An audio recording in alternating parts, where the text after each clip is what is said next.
Wonderful. Welcome, everybody.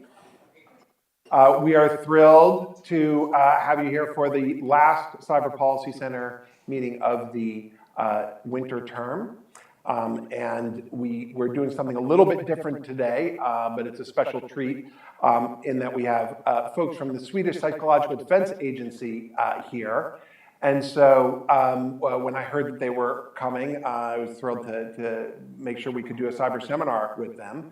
And so today we'll be hearing from Mikael Tofvesson, who's the head of the operations department at the Swedish Psychological Defence Agency. He was previously head of the Counter-Information Influence section at the Swedish Civil Contingencies Agency and also head of 3 different task forces to protect the national general elections in 2018, 2022, and the European parliamentary election in 2019 against foreign malign information influence, something that we study quite a bit here in the Cyber Policy Center.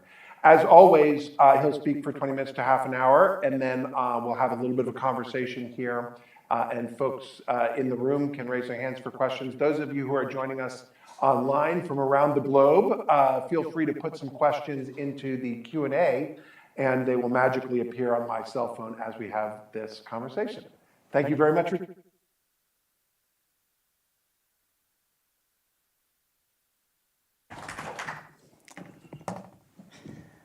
thank you for having me here. Well, it's quite an honor, actually, and I was really impressed walking through your offices here, seeing all these famous names. So going from being sort of cool being here, I'm sort of worried now. Where am I? So,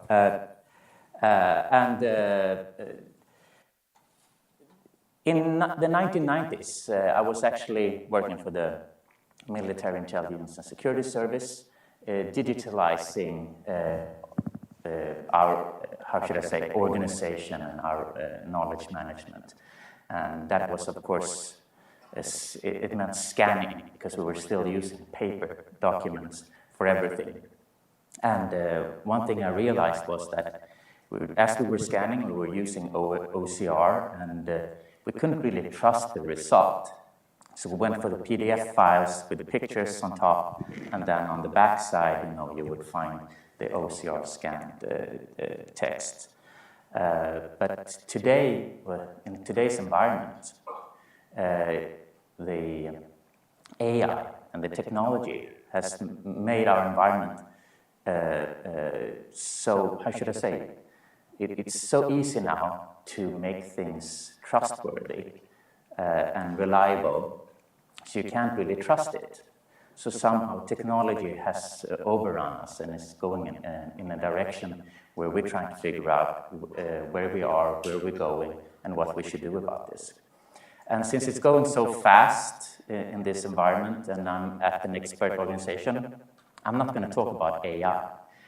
I'm actually going to talk over technology. I'm going to talk about how we think about disinformation, misinformation, deception, and propaganda, and how we go about this. And also to give you a feel for what's going on in Europe right now, where our minds are at, because that is something that will actually shape how we interact with these problems, and how we will counteract some of the threats that we work with, because everything is about proportionality and where you are in a position of conflict. But first of all, I would like to stress and highlight one fundamental thing for us when it comes to countering disinformation or deception. And that is, as I say here, disinformation, deception, and propaganda are only effective because they exploit our vulnerabilities. That's what it's all about. It is about our trust. I couldn't trust these PDF documents in the 90s, and now we can't trust what's really going on in our environment. And when we looked at your election in 2016, and I think I traveled to the US 15 or 20 times between 2016 and 2018 when we had our election, just to understand what happened here. And what we realized was that actually that the Russians, they were exploiting a couple of fundamental vulnerabilities that you had in your society then, and we still all have in our society today. These vulnerabilities are actually the lack of awareness that there is a threat, the lack of awareness that we're vulnerable to certain things, and a lack of awareness about how our own system works, what's going on in our society, a lack of coordination, to help each other when you see something and help each other to counter something, and finally, a low trust for our system. And that's what we found out was the fundamentals of what you really exploited when you were using disinformation and deception to attack another country or attack an election. And really, disinformation or propaganda, it's something that's malign, it's harmful to us, and it's actually incorrect from our standpoint. It shouldn't be that hard to counter. And what we also realized that the best effects to deal with these issues is quite unsexy. It's very fundamental work. First of all, you have to have a well-educated population. They need to know what's going around in your society, what's happening. But since society is changing all the time, you need to re-educate them and have a strong narrative about your society, what is going on. Then, of course, as I mentioned before, having an awareness that there is a threat and that you're vulnerable, coordinate, help each other, and collaborate in this effort. And then also, of course, having a toolbox, what to do when you encounter these threats. And finally, one more thing that we learned actually from a Ukraine experience, and I will end my presentation a bit about what we learned from the war in Ukraine on the information war arena and how that is going to shape our psychological defense of Sweden. And that is actually to have a common will to defend and take risks for our values in our society, to actually choose to be on the right side of history when you encounter whataboutism, for instance. Never to be 100% objective to each situation, choosing sides. In general, you've been good at this in the US, actually. You have a strong narrative about your society, but I know and I can see on your faces now that there is a discourse going on, and I agree, that's what's happening. Anyway, so that's and these are the fundamental factors that has shaped our psychological defense, and I'll talk a bit about what that is, and also what's in our mind when we deal with these issues. It is about vulnerabilities. It's not so much about the threat. It is the vulnerabilities that is being exploited. So, the Psychological Defence Agency. I know it's a weird name, and when we started the agency, we actually did some soul searching and talking to different counterparts in different countries, and they said, "Don't go there." That name it sounds like Orwellian or mind control. But the fact is that we've had the concept of psychological defense for 70 years in Sweden. It's something we started to build up as an effect of the Second World War and the ensuing Cold War, where we prepared it. And actually, that old organization was about preparing Sweden for psychological warfare. So then psychological defense isn't so bad anyway. And really, we couldn't figure out a better name because we were looking at cognitive defense and so on, but it made no sense to people. This is more clear-cut, and our population, they recognized it. And it actually also played an important role in actually going back to where we are now, going from a Cold War. And then in the 90s, after the wall came down, we went into crisis management, and now we're going into Cold War again. So we're actually going into total defense. So it is also a signal to our population. This agency was established in 2022. We had a long process getting there because as I said, we left the crisis management and peacetime mode and went into Cold War, but that happened even before, and I'll talk a bit about our transition. But really, this is a direct result of Russia's invasion of Crimea in 2014. And in Sweden, you know, we're late bloomers. It took us some time to get here. But unfortunately, it's sad to say, I think we're spearheading. Most countries do not have these capabilities that we have. So we might feel that we're slow, but most other countries are even slower, which is sad because this is needed. We're a civilian defense agency under the Ministry of Defense, where we have a minister for civil defense. And I would stress that we are a defense agency, even though we are civilian. And I also usually like to add, and that's modern. That's a modern way of thinking, using the whole society to defend against foreign threats. In our instruction, it says that we shall, in peacetime as well as during heightened alert and war, lead the coordination and develop the work of agencies and other stakeholders in Sweden's psychological defense. So we're not the psychological defense. We're the engine of the psychological defense. And the psychological defense in Sweden is our population. It's the government, agencies and authorities, civil society, and anyone who can play a role on the cognitive arena. That's the psychological defense. The government has given us some specific tasks. The first one is to identify, analyze, and counter foreign malign information influence. And that is using any type of information deceptively, antagonistically from abroad to have a negative effect on Sweden. Disseminate knowledge, contribute to preparedness and public awareness to support the population to be aware about the threats and our vulnerabilities. Direct, fund, and disseminate research to create knowledge about our information environment to be able to actually then set up action plans to protect our country.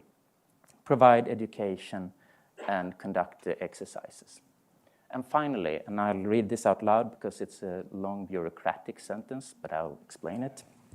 If Sweden is in a situation of war or there is a danger of war, the agency shall also be able to support the government and propose measures within its area of responsibility, aiming at reducing a potential attacker's ability and intention to attack. So yes, we have an offensive mandate to strike on the information arena. Just as we're mandated to protect Sweden, we can also do this offensively. And that's something we've learned a lot from Ukraine example and has also shaped our future. But therefore also I would like to stress that we're not just a civilian resilience building agency, we actually can also strike, but with democratic values in our toolbox. I'm not going to talk so much about our organization. At the moment, we're roughly 60 staff. We're going to be around 70 by the end of this year. We have 3 departments under the Director General and Chief of Staff. That's actually me, so I just got a new job. So I'm Deputy Head of the agency and Chief of Staff. So I'm here to run the business.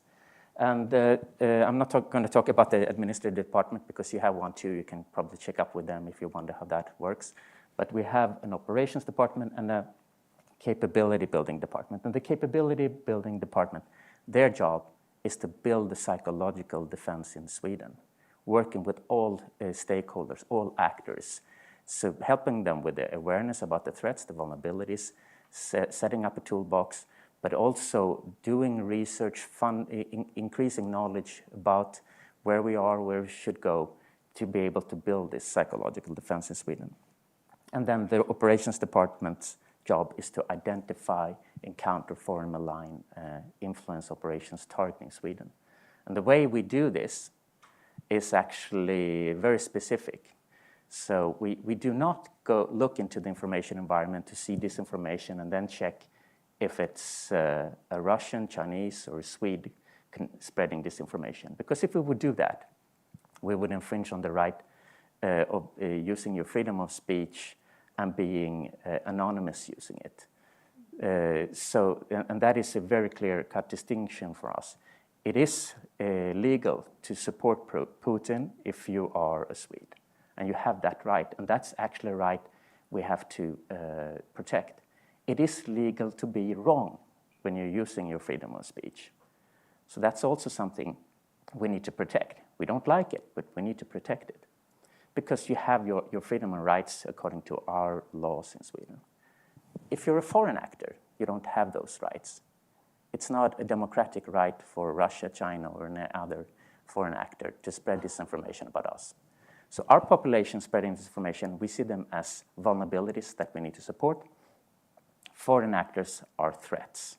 So therefore, with our tool, we identify the influence apparatus of foreign actors, state actors and non-state actors. And then, and with that, I mean who they are, how they operate, their resources, how they are coordinated and directed, and then we follow them. So of course, we look at our information environment, but we see that as vulnerabilities, that are rumors going on. Then we look who are spreading these rumors. Is it a foreign actor?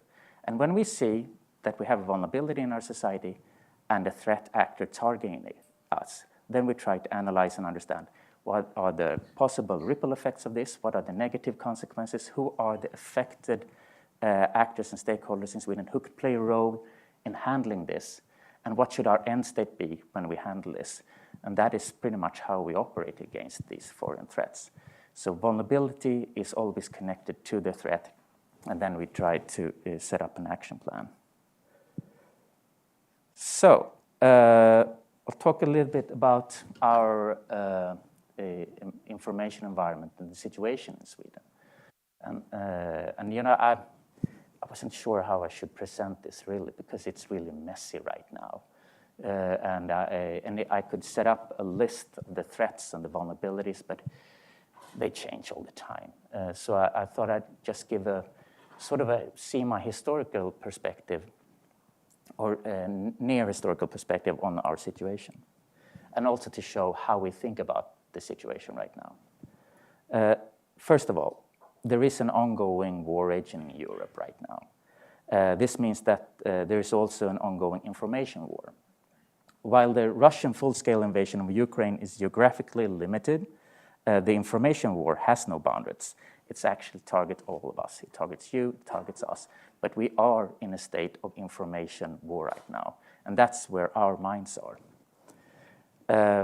The good thing here is actually that with the full-scale invasion in 2022, Russia actually failed to manipulate the Western countries in the way they did when they invaded Crimea in 2014. In 2014, when Russia invaded Crimea, they had a long-term influence campaign targeting us, targeting the Ukrainian population.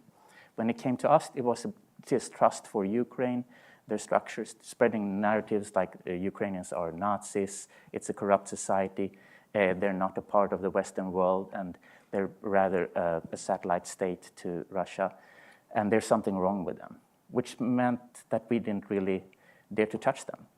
They did the same thing to the Ukrainian population, targeting the Ukrainian government. So the Ukrainians pretty much had the choice.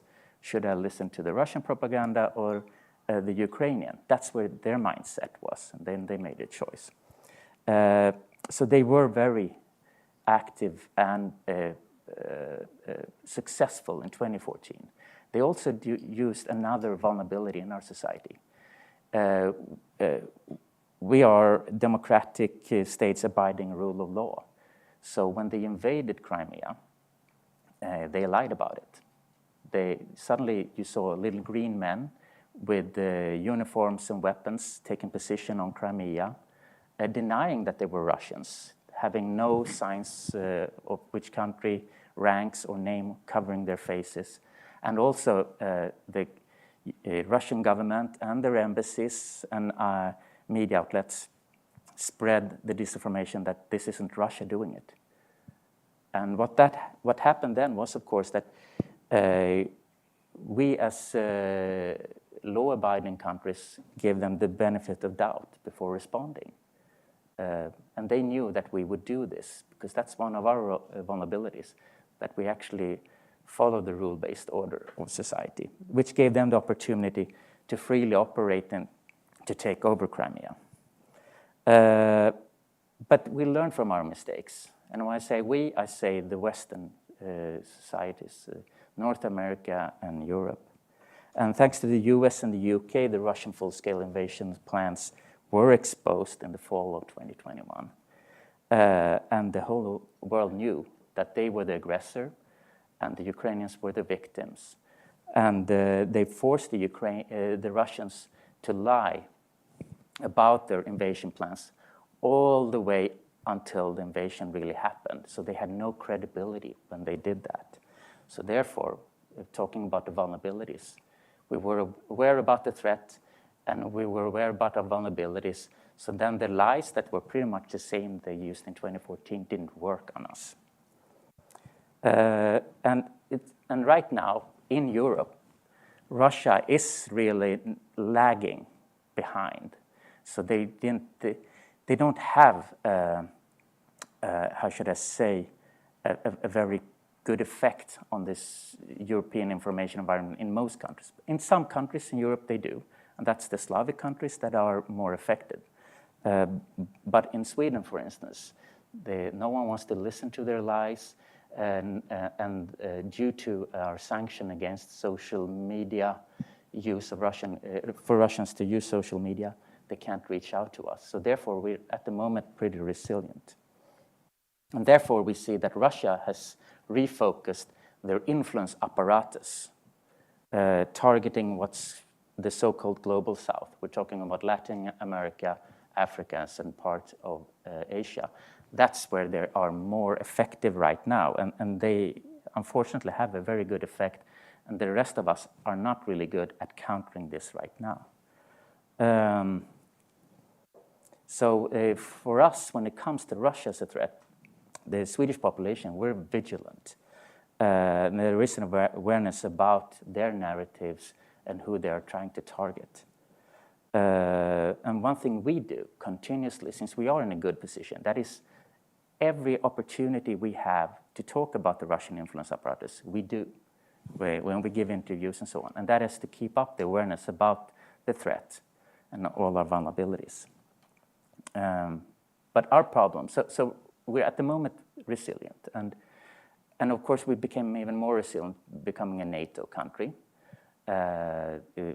even though the Russian threats, we've been threatened with nuclear weapons for quite some time now. And of course, we saw a spike in increase when we joined NATO. But at the same time, we didn't see, we saw a small negative effect among our population that were worried, but it really have great attraction.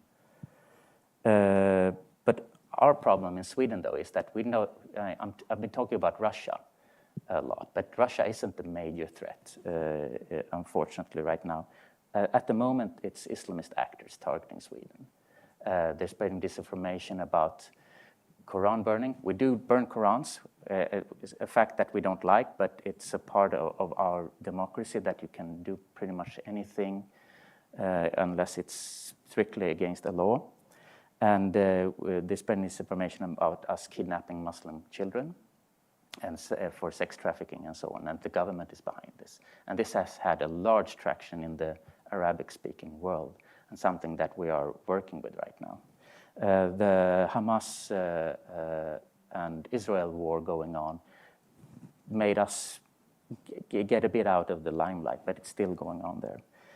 China is also one of the threat actors, but they're working in a milder way right now. We used to have a very aggressive ambassador, a wolf diplomat, but since he left, things toned down a bit, actually, so it's calmer. No threats against our journalists anymore.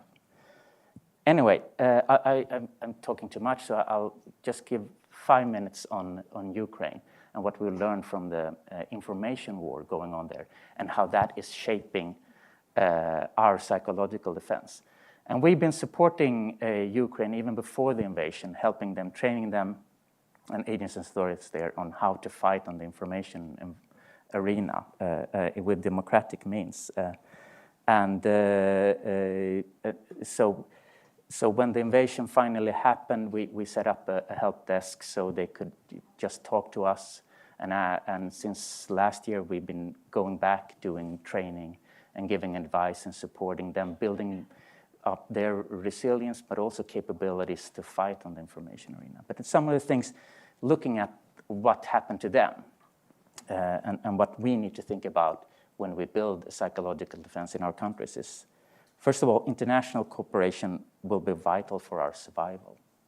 Ukraine wouldn't survive without international cooperation, international support. It is about creating solidarity and military support, information exchange, and warn each other. And also strategic communication. The country who is in the middle of conflict is not the best communicator. It is about creating leverage. And that's what the US and UK did fantastically before the invasion, exposing the Russians. And thank you for that. It really changed the whole outcome of this war. We have to organize the psychological defense capabilities decentralized, because we're not sure if we have control over our country. We need to build these structures so they will survive if a part of the country is invaded. We need to be able to communicate to our population in occupied areas and to build up the will to be freed, and also to counter the Russian, for instance, or the aggressors' influence apparatus who will try to take over their minds. So, because the Russians are conducting a psychological warfare on the Ukrainian population in occupied areas. We also need to protect and continuously rebuild our information infrastructure.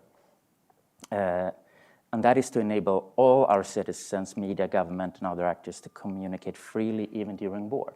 And this is a central part of a democracy. Even during war, you need to have freedom of speech and the ability to communicate. And a safe and secure democratic society communicates. Otherwise, you will lose trust in your own structures. So therefore, the infrastructure is extremely important to have capabilities, and especially for tech industry. It needs to work the same way in war as in peace. And something we learned also from the Ukrainians is that they are fighting with their whole society. And that's something we're planning for in Sweden. We call it total defense, which means that government, private sector, population, and civil society, they need to have the instrument to communicate securely. We need to have secure communication that is cross-boundary, because otherwise you can't fight together. And then, of course, it's hard to collect information on the sentiments in repressive states like Russia. So therefore, I'm highlighting something for your segment to also is to look into develop methods for digital anthropology. If you can't ask a repressed population what they think, you need to look at their behavior and try to understand what's going on there. And we need to find ways to communicate directly with an aggressor's population, because the invasion of Ukraine will only end by Russia stopping it. It's not an option to give up. So therefore you need, and the leadership has decided to invade, you need the population to finally actually change their minds and their behavior. And the final conclusion. The information environment is ever-changing, creating opportunities, but also new vulnerabilities. When we build a psychological defense and counter malign information influence, we have to do it in two directions at the same time, coordinated. First of all, is outwards, to identify and counter foreign malign activities targeting us. But at the same time, we need to work inwards to identify our vulnerabilities and mitigate them, because they live together and they should be responded together. And the information environment is global, so when we do this, we have to do it in partnership with other nations. And finally, Sweden is your new ally in NATO, and thereby actually you have access to a new defense capability, which I think you should have in mind also. What can we do together with the psychological defense and the United States and all other allies to protect our democracy and actually also protect a rule-based world order? Thank you.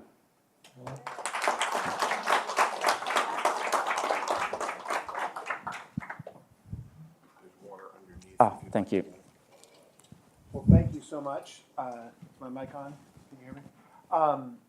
So we're already getting several questions from around the world, and some of them are uh, of this theme, which is something you already mentioned, which is the notion of psychological defense does have this kind of Orwellian cast to it, and especially among American ears when we hear this. Um, but I think you make a persuasive case as to what the genesis of that is.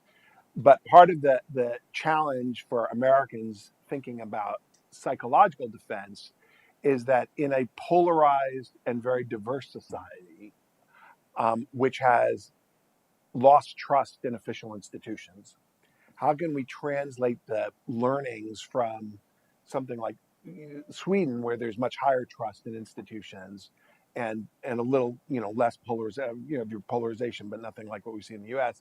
Um, uh, what should we take from your strategies? And then I want to drill down into actually what those strategies might be. But I'm sure this is a question you'd expect from an American audience. Oh, yeah. And first of all, you need to have a very clear cut between internal disinformation and external, and really communicate this. And of course, people won't trust you as a government institution when you say this. But if you implement it, and gradually you will gain trust, because there is a big difference, and you need to also be very educational about individuals' right to actually spread the misinformation or disinformation.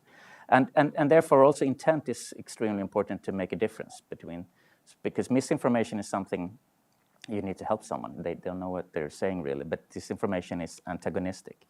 But first of all, you need to deal with that. Then I would argue and say Sweden is in a very good position. We have still a fairly high level of trust towards the government. If you have low level of trust, then you should actually bring in civil society and not scary government structures like mine. Well, so one question we also got online was about how easy is it really to distinguish between internal and external actors. What we certainly based on the content. If you look at, say, the 2016 incursion in the U.S. election, right? So much of what the Russian ads or organic posts were about social issues, right? They're about fomenting division as opposed to endorsing particular candidates. And in many ways, they were indistinguishable from what you were seeing in the domestic discourse. They were just amplifying, sources of division. So if you see something happening in, say, the Swedish information ecosystem that concerns you, but you're unsure, or there's both a domestic and a foreign component to it, how do you deal with that ambiguity? Yeah, and the difference here is the toolbox when you counter. If it's a foreign threat actor, then you look at proportionality, what is okay when we strike back, because we're not going to accept this behavior. However, if it's an internal actor, we need to accept the behavior, but we need to mitigate the effects. For instance, when we see rumors and disinformation going on in our society, our first act will be to do nothing, because most disinformation and rumors die out by themselves.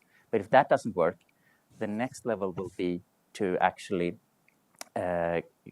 identify the vulnerable groups and put forward the correct information and design the communication so they are better informed. It's not about striking back at the people spreading the disinformation because they are using their rights. So it's a toolbox thing here, I would argue. Well, but that wouldn't be the foreignness of the speech wouldn't necessarily be critical there, right? So part of the problem is you get these narratives that pop up that are going to have domestic voices, they're going to be foreign voices.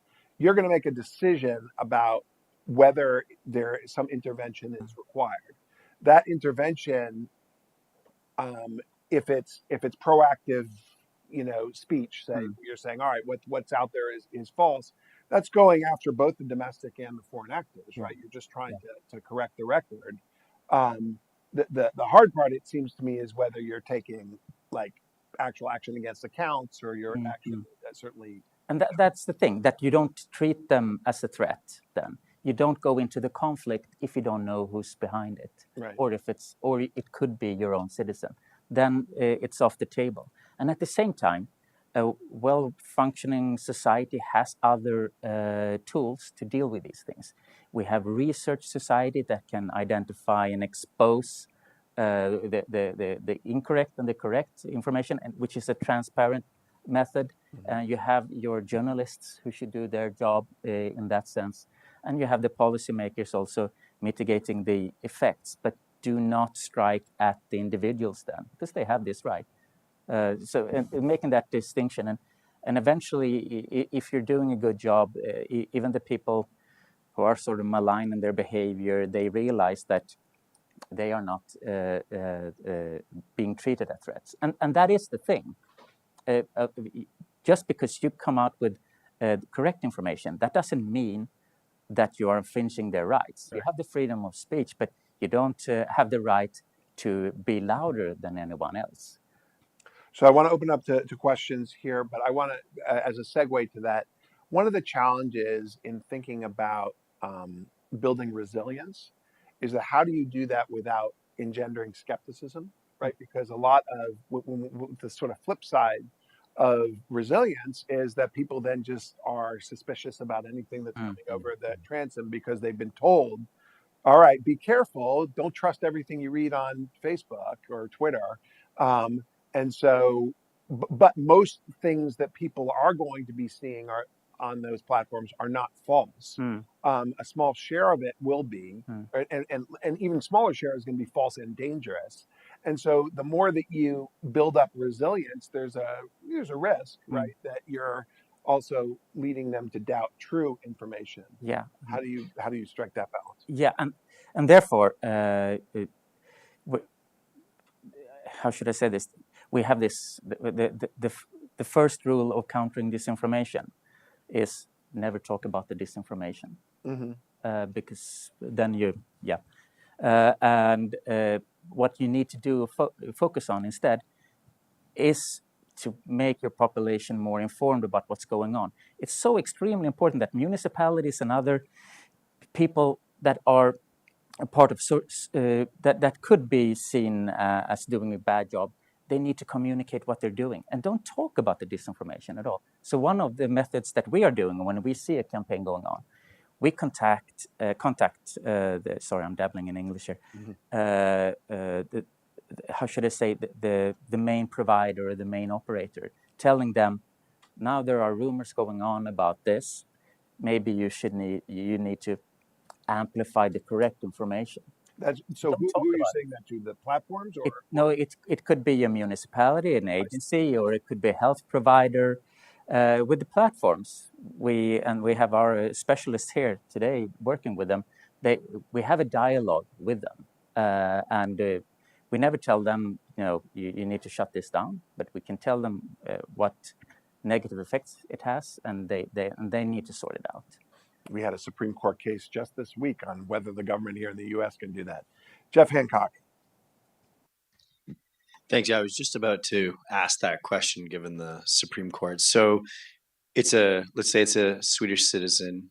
Would it be permissible under your toolkit to tell a platform to reduce the spread of that citizen's content if you were identifying it as misinformation, for example? Yep. Yeah, we would never do that, actually. We want the platforms to abide to their own rules, and we want to have a dialogue about their rules, but we never intervene in the freedom of speech and what's going on this platform, but we can inform them that, and now it's harmful. If it's something that's harmful going on there, it will be up to us to actually counter it with correct communication and so on, and play that role. So, but we're in a better position in Sweden than most countries also. We can afford to do this. I know other countries where disinformation has extreme negative effects. It can threaten the safety and security of the population. Then you need perhaps to think in a different way. Quick follow-up, sorry. These are some of the kind of responses to acute, like this is happening now threats. Do you, as part of the resilience building with the population, do kind of like strength building over time? Like, are you helping the population to learn digital literacy? Is that being implemented in the schools? So how are you doing that kind of longer term resilience building? Yeah, and you know, we're a defense agency. Our job is not to deal with a poor information environment. But what we do instead is that we support the agencies, authorities, or other practitioners who work with these issues. So we have an agency who works with media literacy and who works with schools. And we give them expert advice on how to also have our angle. And we do this in all the different sectors and fields. We also support media, journalism in that way too. So to increase the awareness. Maricha had a question up here, but as the microphone goes there, I want to ask the question of the role of public broadcasting and public information systems here, because that's another thing that Frank Fukuyama is here in a chapter in a book that I edited. He had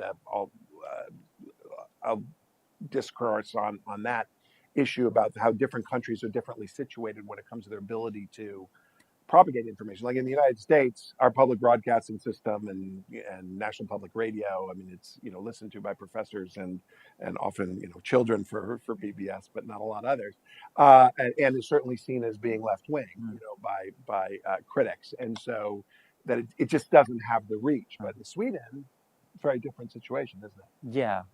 Even though we have the narrative about our journalists being left wing, and maybe if you work with social problems, and as a journalist, you tend to go in that direction because you see the problem. So that's understandable. But right now, this week, or last 2 weeks, there has been a big campaign among alternative media, alt-right groups, but also mainstream groups criticizing our public service for this. But still, we have a high level of, how should I say, a large portion of our population follows public service, both radio and TV. And it has a fairly high quality. So, and what we learned was, especially during the pandemic, that when it becomes serious, our population tend to go towards them.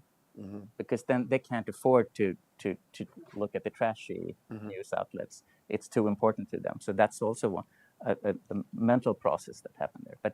But it's under stress right now also. I almost think we see the exact opposite in the United States. A little bit under stress, it leads to people going to the extremes. But Maricha, rally away from the flag. Right. I'm from the Netherlands originally, and I was surprised to hear you saying that you're less concerned about Russia's influence in Sweden because, on a good day, we can sort of compare our countries a little bit in terms of levels of trust. And in the Netherlands, I think one argument would be Russia is not so much a problem anymore because some of the most successful, as well as the most successful political parties in the last election have completely embraced the agenda, the narrative of what used to have to come from the Kremlin. So can you speak in a little bit more detail about, one, this comparison? Is there also internalizing it, built on Professor Persily's question as well, of some of those arguments? And two, you spoke about educating the population, but how do you educate in an already polarized and distrustful community? Because I feel like educating the population that is supportive of institutions and public broadcasting is doable. It's much harder to win back, quote unquote, people who have lost their faith. And how do you approach that? Yeah. And we saw the same thing in Sweden in the election 2018, that the Russian fingerprints were almost gone when they're attacking our election. At the same time, we put out a study to the Institute for Strategic Dialogue. They wrote a report called Smearing Sweden, which actually came to the conclusion that the narratives have been taken over by other groups in Sweden. And then it's actually freedom of speech.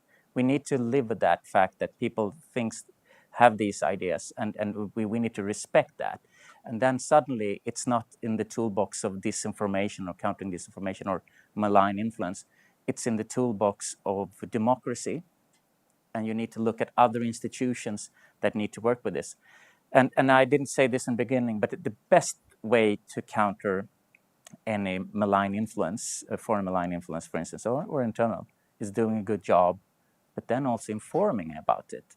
I would argue that it's in Sweden, I don't know about the US, but most of the reasons for discontent is the lack of knowledge of what's really going on. So therefore, people believe things that aren't really true, and that is the problem here. That people believe it's worse than it really is, or they blame the wrong people for doing things. So that's an issue. And when reaching out to your population when they don't trust you, then you need other communicators. And in that sense also, it's going to take a long time to make that change. So the government and the institutions need to do a good job, but then you need other actors to deal with it, because you're not going to be the best communicator to your own population if there's low trust. So what we do in Sweden when we have issues where there is a low trust, we call it communication coordination. And any agency and authority can actually pull this lever and say, we need to coordinate our communication. And then all other agencies, authorities, and actors are obliged to show up, and then we'll discuss who should communicate this, how, when, to which groups, and so on. And no one leaves the room until there is white smoke coming out and we have a solution. But that's the Swedish version. We're a consensus society in a way that. So I don't have any good suggestions for the US. I'm sorry. Well, we're struggling here too. That's part of our mission here. Sami Chakravarti.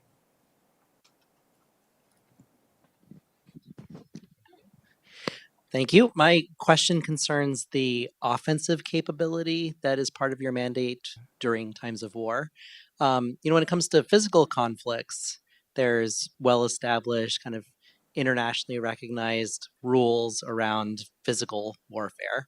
And I'm curious when it comes to the psychological realm, as we see more and more countries developing these offensive capabilities in the psychological areas, what kinds of rules of psychological warfare might you suggest that countries adopt?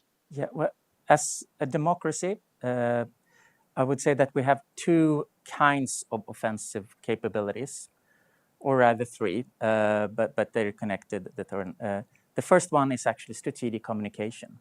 I would argue what US and UK did towards Russia was offensive, but it was also very open.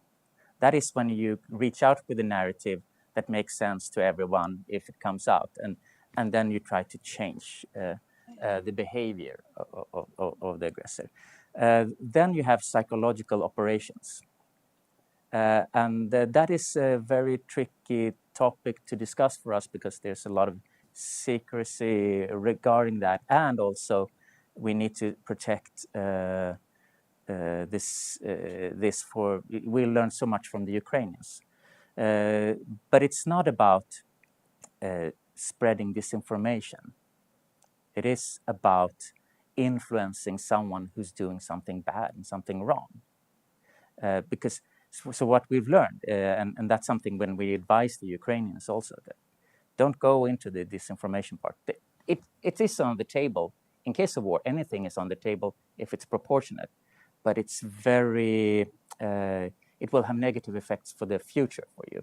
But what we learned was that we have such a strong case in just spreading correct ideas and impression towards specific groups. But then you need to go towards the. It's not a nice business, because you need to target the vulnerabilities of the country attacking you. It could be the people around decision makers. It could be the people around the soldiers. It could be the soldiers in themselves. But so it's anything from sending messages that if you put down your weapon, come over, we'll give you money, to their resistance is futile. Let's use some Star Trek thing here. I see your neighbor from the east, from Finland, Heike, is. Terve. Hey, hey. Hey. Välkommen. My name is Heike. I'm a visiting fellow here. Sorry, it's a little bit of echo. I wanted to ask you about the international cooperation in this space, whether it's at the EU level, EU-US level, G7, NATO, and how do you seek to leverage those for your national needs, whether it's in terms of resilience building or countering malicious operations that you've identified? Yeah. And without naming many countries, but can name Finland for one, is one of our closest partners. And we've been competing since 2014 in developing this, which has helped us really well. And before the NATO application and during the NATO application process, which took a bit longer for us, we've had a really close dialogue because we realized that we were in the same position. And in the same way, we cooperate with several countries. And EU is important. We have 2 experts working at the EU External Action Service, the different Balkan Stratcom and the Eastern Stratcom. We have 1 expert at the NATO Stratcom Center of Excellence in Riga, working under Finnish leadership. And we actually have a psychological defense counselor at the embassy in Tallinn in Estonia. It's a new concept because for us it is about cooperation. We work very closely with the United States and certain agencies here because you give us leverage. The same thing goes for the UK. EU is of course our main part, and now that's my old brain thinking. NATO is the new structure, but we will need to figure that out. But we work bilaterally when it becomes very specific in a problem, and multilaterally to increase resilience together. It's going to come up here. As it's coming up, I'll ask another question. We've gone 50 minutes without, sort of breaks a rule here at Stanford. Someone has to mention AI in the first 45 minutes of almost any, and you did mention it, but and I don't want to dwell on it, but since it's of course, the new tool, both in terms of synthetic media, but also in the ability to generate agentic, actors online, where it's going to be very difficult to act, not only to attribute whether it's domestic or foreign, but whether it's human or not. I'm wondering whether you all are thinking about, both on the synthetic media side, but also on the larger question of, I don't want to call them bots because they're more sophisticated than bots, as propagators of disinformation. Yeah, and this is so tricky. We started to look at these issues in my previous position at another agency. We actually put one of our guys in one of these tech firms that work with when you make ad amplifications, you identify the likelihood of you buying something. Micro-targeting, Yeah. So he spent 3 months in a room with 2 brothers, savant, autistic, beautiful minds, just to understand what this is. And this was 6 years ago. Mm-hmm. Since then, we've been following this, and we got caught red-handed, or not red-handed. We weren't prepared for the explosion last year. Even though we had our eyes on it. So what we did was we sat down and said, "What does this mean to us?" And we said, "We don't know, and we don't think that anyone really knows. We don't have a common idea of what the problem is here." So what we did was to see the one fundamental idea is that AI can produce a lot of fake things and disinform you, but for you to see this, it has to reach you. Mm-hmm. So we put together and everyone who works. We have experts working with AI. We put them together with our experts working with social media and gaming, because these are the vectors for AI. So we believe that here is the area where we can find the solution eventually. And that's why we're here this week. We have the AI, social media, and the gaming there at the GDC right now, sorry. But and that's why we are here now to get a grasp. You are going to tell us. Okay, So good. Yeah. That was literally going to be my question, and even my joke about somebody has to say it. There we go. Okay. No. Yes, great. No. It's all right. It's all right. Now maybe. Okay. No. You just yell. I'll just yell. Okay. Yeah. So my follow-up question was, one of the sort of, I guess, asymmetrical vulnerabilities of the U.S. information environment is that we speak the language that is primarily in the corpus of a lot of the training sets for ChatGPT, for example. And I was wondering if you could, as a follow-up now to today's question, could you address whether or how advances in generating text have or have not affected your job, insofar as Swedish is presumably less common and therefore harder to generate the naturalistic and more convincing language that we've seen, whereas previously it tended to be a little more still. You could sometimes tell if something was Russian native speaker rather than English native speaker. Yeah, and really, to be frank, I don't know. But we've had this privilege also before when it comes to foreign state influence, that they've had problems reaching into our country.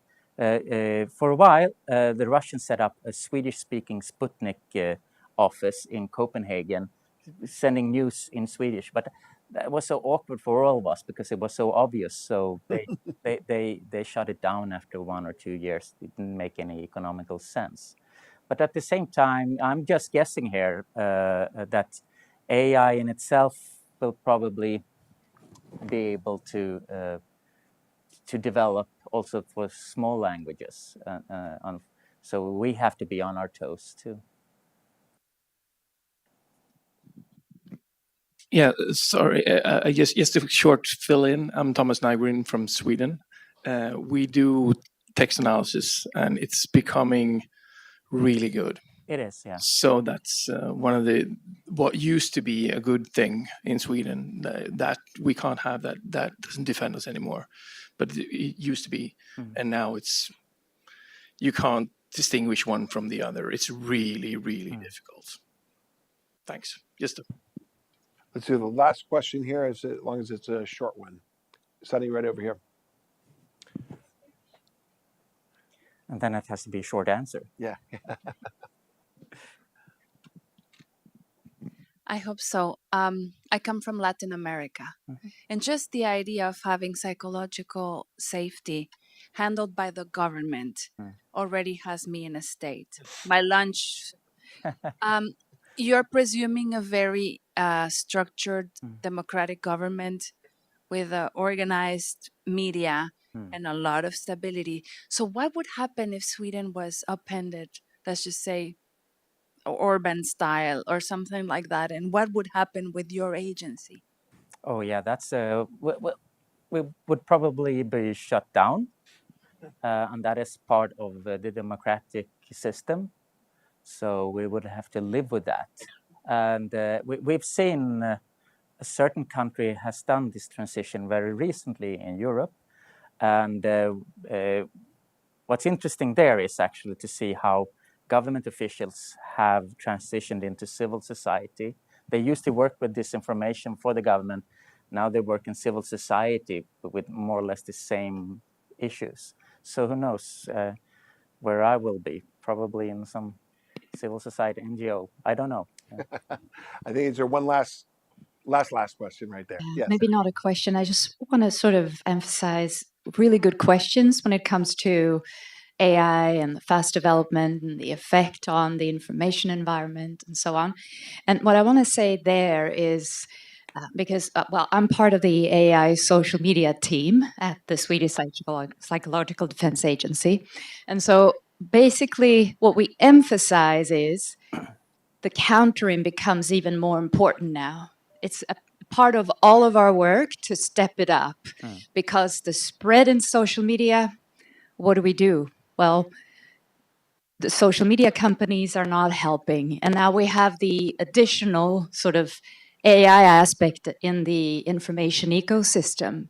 So it falls on us with the countering efforts. And that's where I fall on back on what Michael was saying during his presentation. So I just wanted to just add that to the conversation.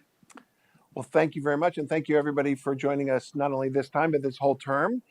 Next week, we will be on break. But then following that, we will have Frank McCourt, our main benefactor here in the Cyber Policy Center, who has a new book on sort of regulating social media and on new tech. So please join us on April 2nd. Thank you very much for joining us. Thank you.